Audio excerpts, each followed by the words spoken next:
The silence in this tiny apartment is different. It's not the heavy, suffocating silence of loss I felt in the beginning. It's a softer, more thoughtful quiet. It's the sound of steam hissing from a cheap kettle, the rustle of a turning page in a library book, the gentle hum of a refrigerator that's older than my son. For 20 years, my life was a crescendo of noise. The clamor of ambition, the ringing of cash registers in the small hardware store we owned, the excited chatter of children, the constant, low-humming anxiety of maintaining a certain kind of life. And then, loudest of all, the deafening siren song of wealth, the digital cha-ching of a crypto portfolio climbing to the stratosphere. We were building an empire, my wife and I, or so we thought. Looking back, we were just two people building a very elaborate, very expensive cage for ourselves. The life we lost was beautiful on the surface. We had the house, the one with the big backyard and the perfect oak tree for a swing. We'd bought it young, pouring every spare dollar and all of our sweat into its renovation. It was our fortress, our testament to 2 decades of grinding work. We met in our early 20s, two kids with more dreams than sense, and we'd built everything from the ground up. The hardware store was our first baby. I remember the thrill of unlocking the doors for the first time, the smell of fresh paint and sawdust. She handled the books with a meticulousness that I, the big-picture dreamer, could never muster. We were a good team. We complemented each other. We built a business, a home, a family. 2 kids, a boy and a girl, who filled the rooms with laughter and chaos. We had what everyone wanted. We had done everything right. We had a solid budget, good insurance, a diversified portfolio of boring, sensible stocks and bonds. We were the epitome of responsible middle-class success. But somewhere along the line, responsibility started to feel like a cage. The steady, predictable growth of our life felt slow. The dream we were working towards, a comfortable retirement in our 60s, seemed a lifetime away. We were treading water, good water, but treading nonetheless. And then came the whisper. It started with a customer at the store, a young tech guy who paid for a handful of bolts with a tap of his phone, talking about how he'd made more money on Bitcoin in 6 months than he had in 2 years at his job. The word stuck in my head. Bitcoin. I went home and fell down the rabbit hole. I spent nights reading articles, watching videos, lurking in forums filled with a strange new language of hodl, FUD, and mooning. It was intoxicating. It was a new frontier, a digital gold rush, and we were standing on the sidelines. I brought it up with my wife. At first, she was skeptical. It was her nature. She was the risk management department of our family. "It sounds like gambling," she said, her brow furrowed as she looked over our meticulously planned budget, but I was persuasive. I wasn't talking about our life savings, just a small investment, a little bit of fun money to see what would happen, so we did. We bought a small amount of a well-known cryptocurrency, and we watched, mesmerized, as it grew. The numbers on the screen were a potent drug. Every morning we'd wake up and check the portfolio before we even had coffee. $100 became 200, 200 became 500. It was effortless. It felt like magic. The slow, grinding work at the hardware store, the careful management of our income and expenses, it all seemed so archaic. This was the future.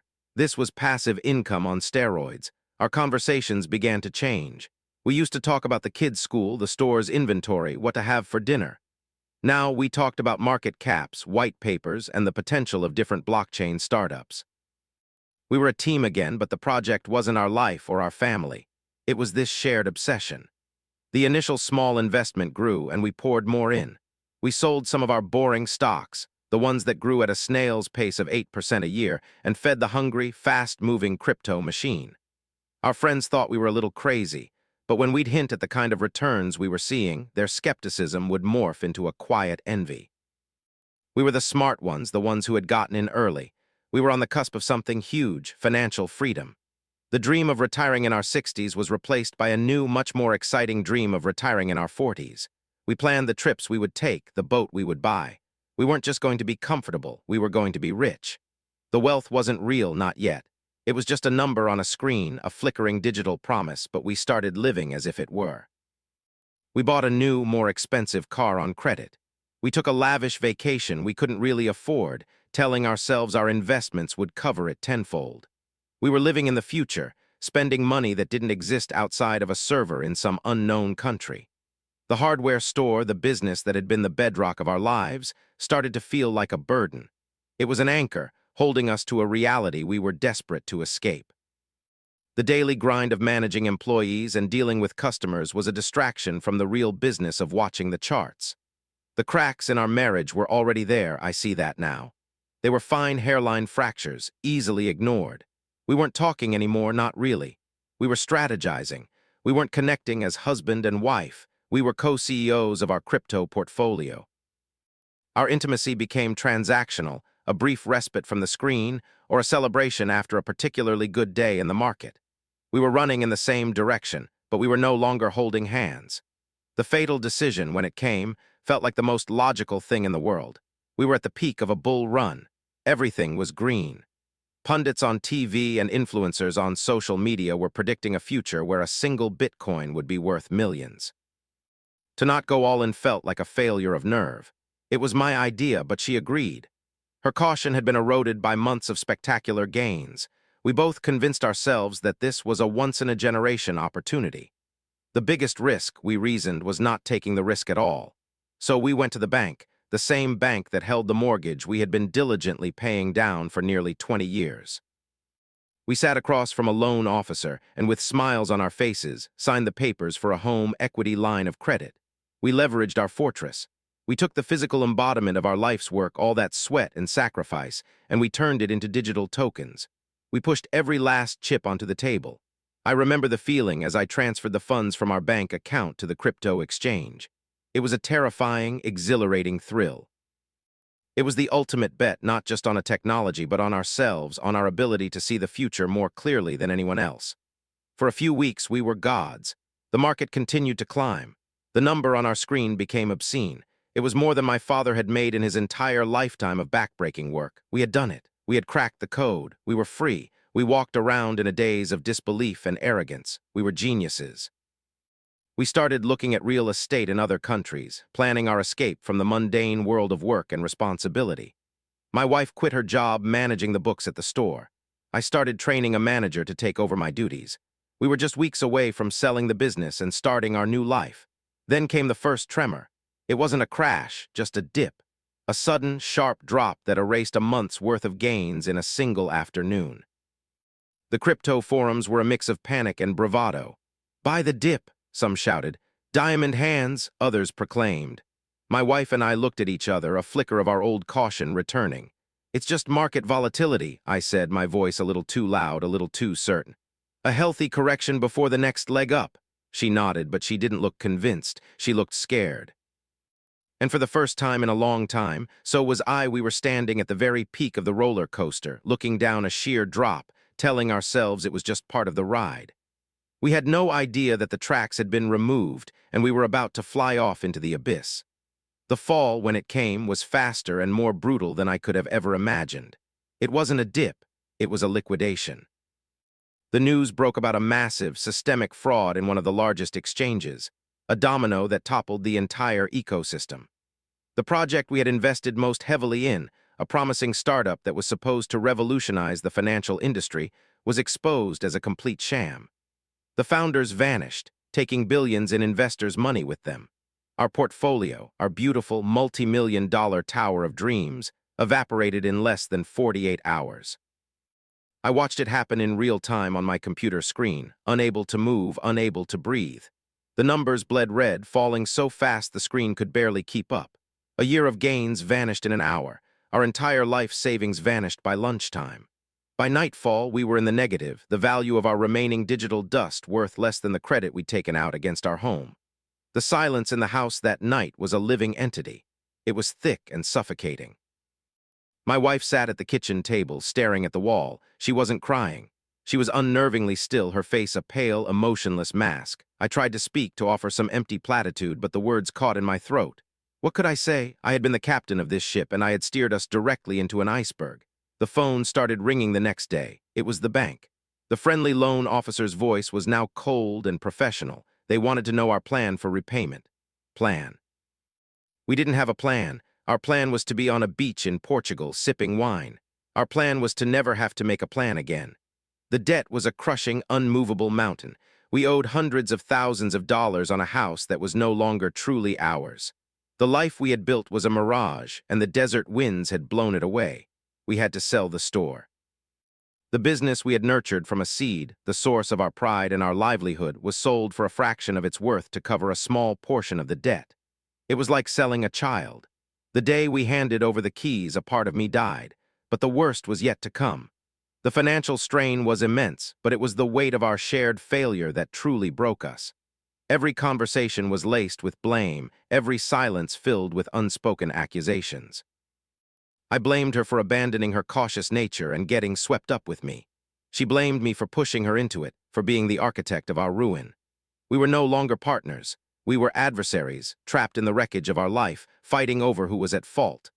The love and respect that had been the foundation of our 20-year marriage had been ground to dust. We looked at each other and saw not a cherished partner, but a reflection of our own greed and stupidity. The arguments became more frequent, more vicious. We fought about money, about the car we couldn't afford, about the future we no longer had, but really we were fighting about us. The crypto crash hadn't destroyed our marriage. It had merely exposed the truth. We had allowed a shared obsession with money to replace our genuine connection. We had become business partners in our own lives, and when the business failed, there was nothing left. The breaking point came on a Tuesday morning. It was gray and raining, the sky weeping for us. We had just received a foreclosure notice from the bank. The house, our fortress, was going to be taken. She was packing a suitcase, not for a trip, but for good. The kids were in their rooms, a confused, scared silence emanating from behind their closed doors. "I can't do this anymore," she said, her voice hollow, her back to me. "I can't live in this house, in this town, with these memories. I look at you and all I see is what we've lost." I begged her to stay. I pleaded. I promised I would fix it, that I would work every hour of every day to make it right. But my promises were worthless. I had proven myself to be a fool and a gambler. "It's not just the money," she said, finally turning to face me, her eyes filled not with anger, but with a profound, soul-crushing emptiness. "It's us. We lost us a long time ago. The money was just a distraction." She was taking the children to her sister's house in another state. She needed a fresh start, away from the shame and the failure. She said she would be in touch about the legal arrangements. Divorce. The word hung in the air between us, ugly and final. I stood there, helpless, as she guided our children, their faces streaked with tears, out the front door and into a new life, a life that no longer included me. I didn't go after them. I just sank to the floor in the empty hallway of our soon-to-be foreclosed home and listened to the sound of the rain, the only sound in my silent, shattered world. I had lost everything we had built over 20 years. But the most devastating realization was that in our frantic race to the top, we had already lost the one thing that ever truly mattered. Our love had not been an asset on a balance sheet, but we had leveraged it all the same, and now we were bankrupt in every possible way. The weeks that followed were a masterclass in humiliation. I was a ghost in my own life, haunting the rooms of a house that was no longer mine, surrounded by the ghosts of a future that would never happen. The foreclosure process was a cold, impersonal machine. Letters arrived daily, filled with legal jargon that all said the same thing: "You have failed." The bank, which had once seemed like a partner in our prosperity, was now an implacable enemy. I had to sell everything of value. Our furniture, my wife's jewelry, with her paying permission over a stilted phone call, the kids' expensive gaming consoles that I had bought to feel like a successful father. Each sale was a small, painful surgery, excising a piece of our history. I met strangers in parking lots, haggling over a few dollars for a lamp that had once lit up our family dinners. They saw a possession, I saw a memory. The shame was a physical thing, a constant, bitter taste in the back of my throat.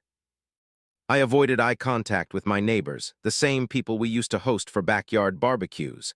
I could feel their pity and their judgment. I was no longer the guy who had it all figured out. I was the cautionary tale, the man who gambled his family's future and lost. I had to find a job, any job.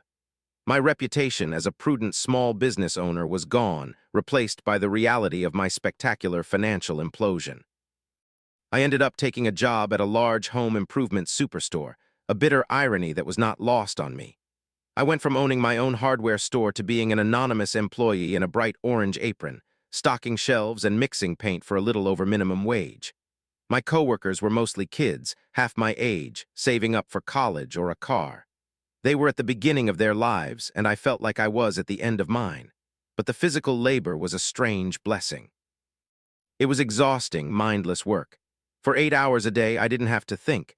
I just had to lift, stack, and organize. My body ached at the end of every shift, a real tangible pain that was a welcome distraction from the formless, all-consuming ache in my soul. I moved out of the house the day before the bank took possession. I packed my life into a few cardboard boxes, some clothes, a handful of books, and a small photo album. I took one last walk through the empty rooms, the silence now absolute. I touched the notch on the doorframe in the kitchen where we had marked our children's growth, a ladder of pencil marks reaching for a ceiling I could no longer provide. I left the keys on the counter and walked away without looking back. My new home was a room in a boarding house on the industrial side of town. The single window looked out onto a brick wall. I shared a bathroom with 3 other men, all of them bearing the quiet scars of their own broken lives.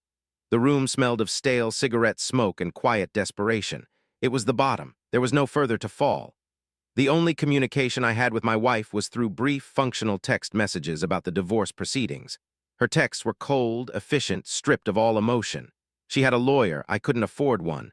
I just agreed to everything. She would have primary custody of the kids. I would have supervised visitation rights, if and when I could afford to travel to the state where she was now living. I was a father without a family, a husband without a wife. My identity had been completely erased. It was during this period, in the depths of my isolation and despair, that I started to think. In the quiet of my small room, after a long shift of physical labor, my mind was finally clear of the noise of ambition and the fog of regret. I began to dissect our failure, not with blame, but with a brutal honesty. I realized our obsession with crypto wasn't the cause of our marital collapse. It was a symptom. The disease was a profound and growing disconnect that had started years earlier. We had stopped being partners in life and had become partners in a project of wealth accumulation. We measured our success by the size of our house and the number in our investment account, not by the quality of our connection or the joy in our home. The pursuit of passive income had made us passive in our own marriage. We had automated our finances, and in the process, we had automated our love. We assumed it was there, working in the background, a stable asset that required no active management. But a relationship is not a stock that you can buy and hold. It requires constant reinvestment of time, attention, and vulnerability. We had stopped making those deposits long before we ever heard of Bitcoin. I started to write letters, not to her, but for me. I filled notebooks with my thoughts, my memories, my regrets. I wrote about the early days of our relationship, the shared dreams, and the easy laughter. I wrote about the way she used to look at me, a look I hadn't seen in years. I wrote about my own fears and insecurities, the ones that had driven me to chase a bigger and bigger score, the feeling that I wasn't enough, that what we had wasn't enough. I needed to prove my worth, and I had chosen the most foolish and destructive way to do it. One day, after months of this self-imposed exile, I got a call from an unknown number. It was her. Her voice was hesitant, fragile. She wasn't calling about the lawyers. She was calling about our son. He was having a hard time at his new school. He was quiet, withdrawn. He missed his home. He missed his father. She told me he had a drawing of our old house taped above his bed. Hearing her voice, not as a legal adversary, but as a concerned mother, as my wife, broke something open in me. The wall of anger and shame I had built around my heart began to crumble. For the first time, we had a real conversation. It wasn't about the money or the debt. It was about our child. It was painful and sad, but it was real. We were 2 parents united in our love for our son. At the end of the call, after a long pause, she asked, "How are you?" The simple question undid me. No one had asked me that in months. I didn't lie. I didn't pretend to be strong. I told her the truth. I told her about my job, about my small room, about the shame and the loneliness. I told her I was sorry. Not just for losing the money, but for losing us, for putting my ego and my ambition ahead of our family. I wasn't making excuses or asking for forgiveness. I was just bearing witness to the truth of my failure. She didn't say anything for a long time. I could just hear her breathing on the other end of the line. "I'm sorry too," she finally whispered. "I got lost too." It wasn't a solution. It wasn't a promise of reconciliation, but it was a start. It was a single, fragile thread of connection stretched across 1,000 miles of wreckage. That phone call changed everything. It didn't magically solve my problems. I still had a mountain of debt. I still lived in a depressing room. But the crushing weight of my isolation had lifted just a little. I felt a flicker of hope, not for a return to my old life, but for the possibility of a new one. A life built not on the shifting sands of the market, but on the solid ground of honesty and self-awareness. I saved every spare dollar from my meager paycheck. I worked overtime whenever I could. It took me 6 months, but I finally saved enough for a bus ticket and a cheap motel room in the town where she and the kids were living. I called her and asked if I could come if I could see the children. I told her I would stay in a motel, that I wouldn't impose. She hesitated, and then she said yes. The bus ride was 22 hours. 22 hours to think about everything I had lost and everything I hoped to regain. I wasn't coming as a savior. I wasn't coming with a plan to fix everything. I was just coming as a father who missed his children, as a man who was ready to start the long, painful work of rebuilding trust from ground zero. I stepped off the bus, a single backpack over my shoulder, and saw her waiting for me by her car. She looked different. Tired, but her eyes were clear. There was no anger in them anymore, just a deep, profound sadness. We stood there for a moment in awkward silence, two strangers who had shared a life. "Hi," I said. "Hi," she replied. It was the beginning of the rest of our lives. My first meeting with the children was in a public park, a neutral ground, my wife's idea. It was a smart one. Our reunion was too fragile a thing to be confined within four walls. I saw them before they saw me. My son was taller, my daughter's hair was longer. A few months had felt like years. My heart hammered against my ribs, a frantic bird beating against a cage. My son saw me first. His face, a mixture of shock and joy and confusion, is an image that will be forever burned into my mind. He started to run towards me, then stopped, looking back at his mother for permission. She gave a small, almost imperceptible nod. He flew into my arms, burying his face in my chest, his small body shaking with silent sobs. I held him, my own tears streaming down my face, and I whispered that I was sorry over and over again. My daughter was more hesitant. She clung to her mother's leg, watching me with wide, uncertain eyes. I didn't push. I just knelt on the grass and waited. Eventually, her curiosity won over her fear, and she took a few tentative steps towards me. I didn't hug her. I just held out my hand, and she gently placed her tiny hand in mine. It was enough. We spent the afternoon at that park. I didn't try to be the fun, extravagant dad I had been when I was flush with cash. I couldn't afford to be. I just pushed them on the swings. I listened to their stories about their new school and their new friends. I was just present. I was just there. And I could see my wife watching us from a park bench, her expression unreadable. I stayed in that cheap motel for 4 days. Every day we would meet at the park or go for a walk. The conversations between my wife and me were stilted at first, navigating the minefield of our recent past.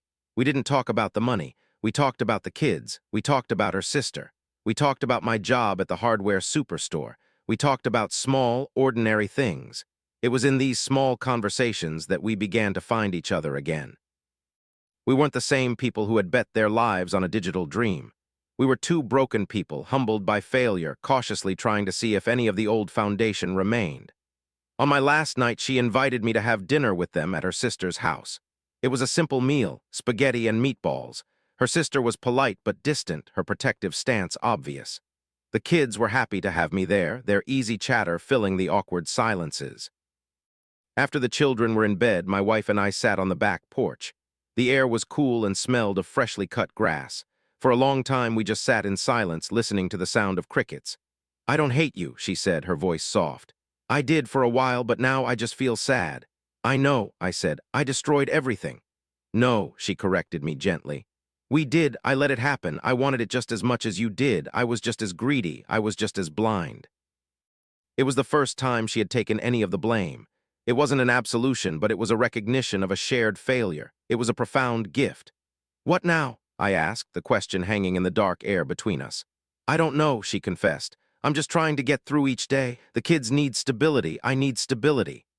I went back home the next day with no answers, but with a glimmer of something I hadn't had before, a shared path, however uncertain. We continued to talk on the phone, our conversations growing longer, more honest.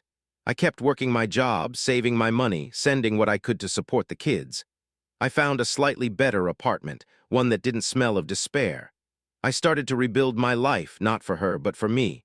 I had to become a man that I could respect before I could ask for her respect.